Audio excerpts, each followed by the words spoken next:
Hello friends, आज हमारा lecture 2 है परसेंटेज का। लास्ट लेक्चर तक हम लोगों ने देखा था थ्री टाइप्स ऑफ क्वेश्चन जो हमारे परसेंटेज में आ सकते हैं।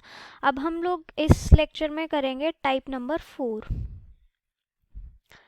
टाइप नंबर 4 में क्या होता है, हमें पता है A cross B equals to C type में हम लोग चल रहे थे, तो उसी के सब डिवीजन में टाइप 4 है कि अगर हमें A जो है वो इंक्रीज या डिक्रीज दे दिया जाता है, हमें C इंक्रीज और डिक्रीज उसकी वैल्यू दे दी जाती है, तो हमसे पूछ ली जाती है B में क्या चेंज होगा।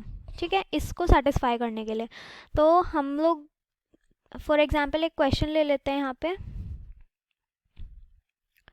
क्वेश्चन है कि if length is increased by 10% and area due to which area is increased by 20%, then what will be the change in breadth.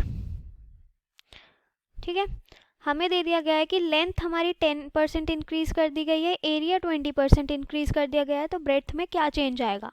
तो इसका एक फॉर्मूला भी है जिससे तुम कैलकुलेट कर सकते हो, और वो होगा x plus y plus x y divided by 100 equals to change. ठीक है, ये हमारा फॉर्मूला है। राइट, ये हमने लास्ट क्लास में भी सेम फॉर्मूला करा था, तो सेम फॉर्मूले से हम लोग इस क्वेश्चन को भी सॉल्व कर सकते हैं। कैसे, हमें पता है लेंथ इंक्रीज करी है 10%, तो मतलब x को हम ले सकते हैं पॉजिटिव का 10। ठीक है, y हमारा ब्रेड्थ होता है, तो हमें नहीं पता है, तो हमने उसको एज इट इज़ y ले लिया। ठीक है, और चेंज हमें गिवन है। इस केस में चेंज हमारा दे रखा है 20% इंक्रीज है, तो हम इसको ले सकते हैं पॉजिटिव का 20। ठीक है, इस केस में जो हमारा चेंज होगा वो एरिया होगा, क्योंकि length into breadth equals to area होता है, और चेंज इसमें आया होगा, हम लोग इनको मल्टीप्लाई करके चेंज जो होगा वो एरिया में ही आता है। तो इस केस में हम लोग अगर ये फॉर्मूला अप्लाई करते हैं, तो फॉर्मूला अप्लाई करने के बाद क्या आता है हमारे पास, x की वैल्यू 10 है plus y plus 10y divided by 100 equals to change क्या है 20% का है। ठीक है, इसको सॉल्व करते हैं तो क्या आएगा हमारे पास, 10 उधर चला जाएगा, तो यह जाएगा 1/10 ऑफ y, ये यहाँ 10 आ गया। इसको सॉल्व करते हैं, 11y इक्वल्स टू 100, y की वैल्यू आ गई 100/11%, तो ये क्या हो जाएगा 9 1/11%। अब ये इंक्रीज होगा या डिक्रीज होगा, ये होगा इंक्रीज, क्योंकि हमारी जो वैल्यू आई है वो आई है पॉजिटिव, तो हमारी जो ब्रेड्थ में चेंज होगा वो हो जाएगा 9 1/11% इंक्रीज। ठीक है,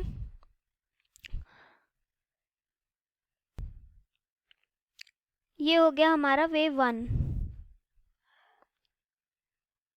ठीक है, अब हम एक और वे देखते हैं इसका, वे 2। वे 2 कैसे होगा,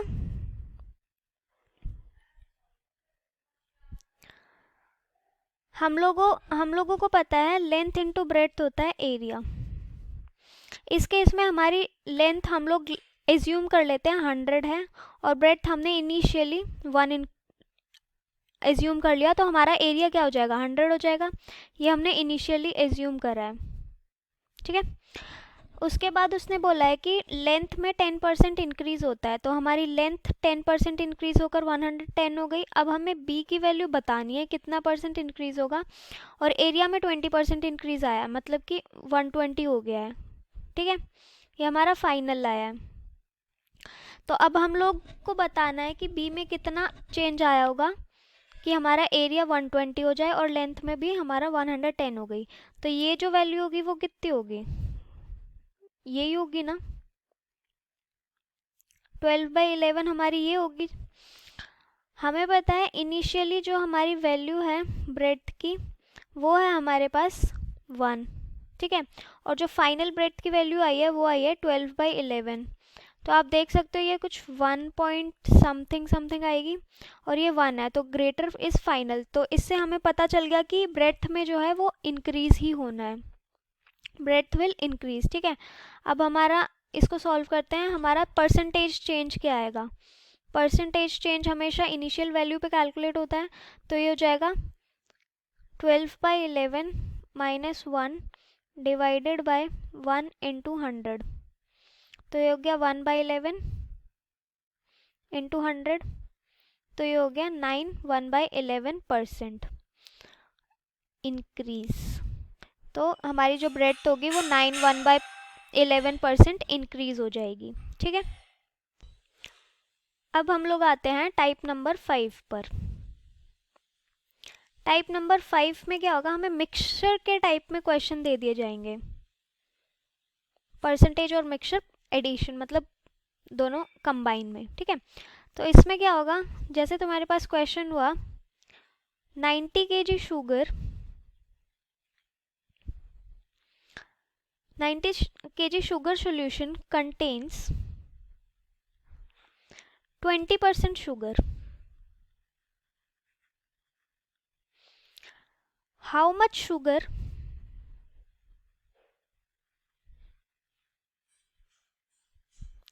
should be added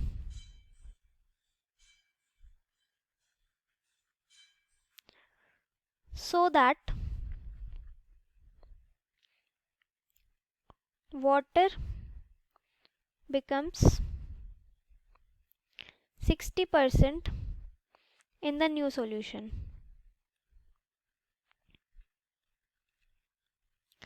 इस क्वेश्चन में हमसे क्या बोला गया है कि 90 kg शुगर सॉल्यूशन में 20% शुगर होती है, और हमसे पूछा गया है कि हमें कितनी सॉल्यूशन ऐड करनी चाहिए ताकि जो हमारा वाटर है सॉल्यूशन में, नए सॉल्यूशन में, वो 60% बन जाए। तो इसको हम परसेंटेज मेथड से कैसे कैलकुलेट करेंगे? परसेंटेज मेथड से कैसे कैलकुलेट करेंगे? हमें पता है शुगर 20% है इनिशियली, और वाटर कितना हो जाएगा? 100 माइनस 20, 100% में से निकालते हैं तो ये हो जाएगा 80%। अब शुगर फाइनल, ये हो गया हमारी इनिशियल वैल्यूज़, वाटर के इनिशियल। तो शुगर फाइनल कितनी हो जाएगी? हमें वाटर फाइनल दे रखा है कि 60% होना चाहिए, तो हमारी शुगर फाइनल की वैल्यू क्या हो जाएगी? 40%। तो फाइनल जो हमारा सॉल्यूशन होना चाहिए उसमें जो शुगर है वो 40% होनी चाहिए, और इनिशियल में 20% गिवन है। ठीक है, तो हमें यहाँ पे पता है कि शुगर में चेंज आ रहा है।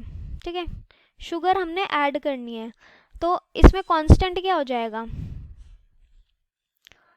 कांस्टेंट हमारा हो जाएगा वाटर। अब वाटर कांस्टेंट है तो हम लोग वाटर को इक्वेट करके वैल्यूज कैलकुलेट कर सकते हैं। 80% कितने का है? 80% of 90 kg sugar solution, 90 kg का 80% हमारा वाटर है, और दूसरे में 60% ऑफ एक्स, तो ये हमें एक्स कैलकुलेट करना है। तो एक्स की वैल्यू यहाँ से क्या हो जाएगा? परसेंटेज से परसेंटेज कैंसिल, 10 से 10 कैंसिल, यहाँ पे 8 इंटू 9 डिवाइडेड बाई 6 आ जाएगा। तो इसको सॉल्व करने के बाद हमारे पास आ जाएगा 120 kgs। अब जो हमारा सॉल्यूशन होगा उसमें हमें पता है वाटर तो हम लोग ऐड कर ही नहीं रहे हैं, हम लोग सिर्फ शुगर ऐड कर रहे हैं। ठीक है, तो शुगर एडेड कितनी हो जाएगी? जो हमारी फाइनल वैल्यू आई है उसमें से जो हमारी इनिशियल गिवन थी शुगर सॉल्यूशन वो है 90, तो उसको माइनस कर देंगे तो हमारे पास आ जाएगा 30 kgs। तो 30 kgs हमने शुगर ऐड करी है। ठीक है, इसका आंसर होगा ये। और सपोज एक और क्वेश्चन देखते हैं। In 60 kg mixture, in 60 kg mixture of copper and zinc, zinc is 50%,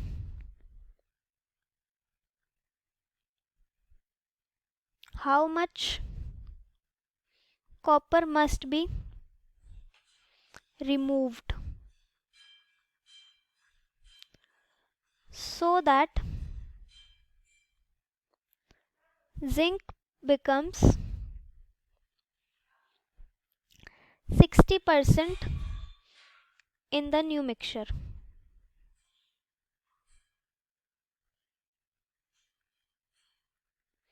ठीक है, हमसे ये क्वेश्चन पूछा गया है, तो हम लोग इसको सॉल्व कैसे करेंगे देखते हैं। अब इस क्वेश्चन में क्या बोला गया है कि हमारा 60 केजी में 60 केजी मिक्सचर ऑफ कॉपर और जिंक में जिंक हमारा 50% है, तो हमें कॉपर कितना रिमूव करना चाहिए, इस वाली रिमूव दे रखा है, so that zinc becomes 60% in the new mixture. इस केस में हमें पता है कि हमें कॉपर को रिमूव करना है। कॉपर रिमूव करना है मतलब कि हमारी जो जिंक की वैल्यू होगी वो होगी कांस्टेंट। तो इस केस में हम लोग क्या करेंगे कि जिंक को हम लोग इक्वेट करेंगे। तो जिंक को इक्वेट करेंगे तो मतलब 50% ऑफ 60 हो जाएगा 60% ऑफ x, जितना हमें कैलकुलेट करना है। ठीक है, तो यहाँ से परसेंट से परसेंटेज कैंसिल हो जाएगा, यहाँ ये परसेंटेज से परसेंटेज कैंसिल हो गया, तो हमारी x, ये 60 से 60 कैंसिल हो गया, तो x की वैल्यू क्या आ गई 50 kgs। ठीक है, तो हमारा जो नेक्स्ट सॉल्यूशन होगा वो होगा 50 kgs का। अब हमसे पूछा गया है कि हमें कितना रिमूव करना चाहिए। इनिशियली कॉपर रिमूव्ड इक्वल हो जाएगा 60 माइनस 50। इनिशियली 60 था, फाइनल 50 हो गया, तो रिमूव कितना हो गया इसमें से 10 kgs। तो मतलब कि हमें 10 kgs कॉपर रिमूव कर देना है ताकि हमारा जो जिंक है न्यू मिक्सचर में वो 60% बन जाए। ठीक है, तो इसका आंसर हो जाएगा 10 kgs। कूल। अब हम लोग एक और क्वेश्चन देख लेते हैं इसी टाइप का, ताकि कॉन्सेप्ट और अच्छे से क्लियर हो जाए। Watermelon veg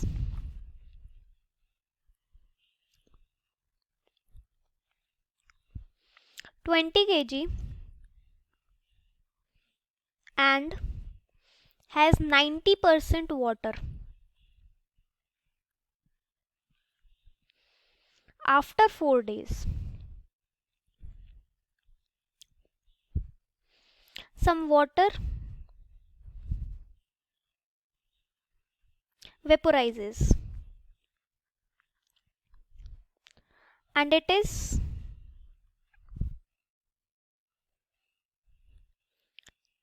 now left with 80% water. How many kg of water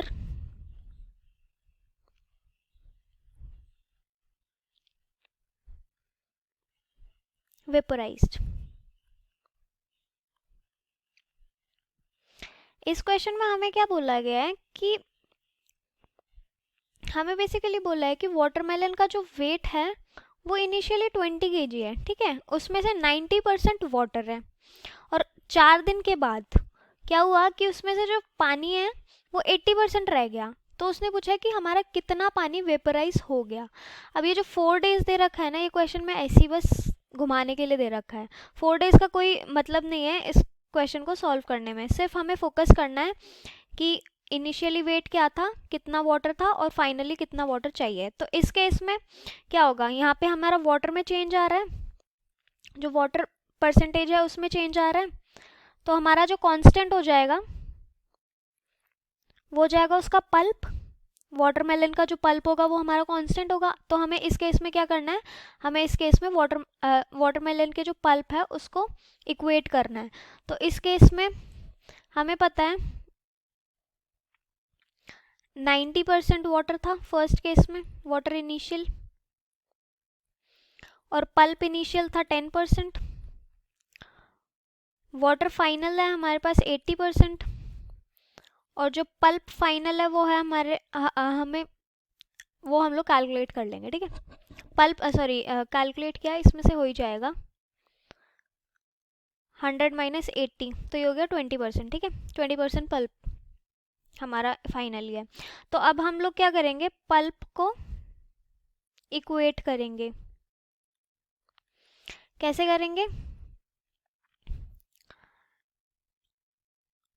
20% of x हमें पता करना है, will be equals to 10% of 20 kg percent से परसेंटेज कैंसिल, 20 से 20 गेट्स कैंसिल्ड, एक्स की वैल्यू आ गई 10 kgs।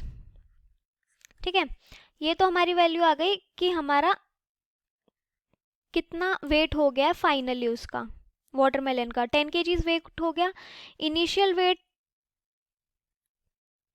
इनिशियल वेट जो था वो हमारे पास गिवन है हमें 20 kgs। फाइनल वेट हमारे पास आ गया है, वो है 10 kgs। तो हमारा जो अमाउंट ऑफ वाटर इवेपोरेटेड होगा, जो वाटर वेपराइज्ड क्या हो जाएगा,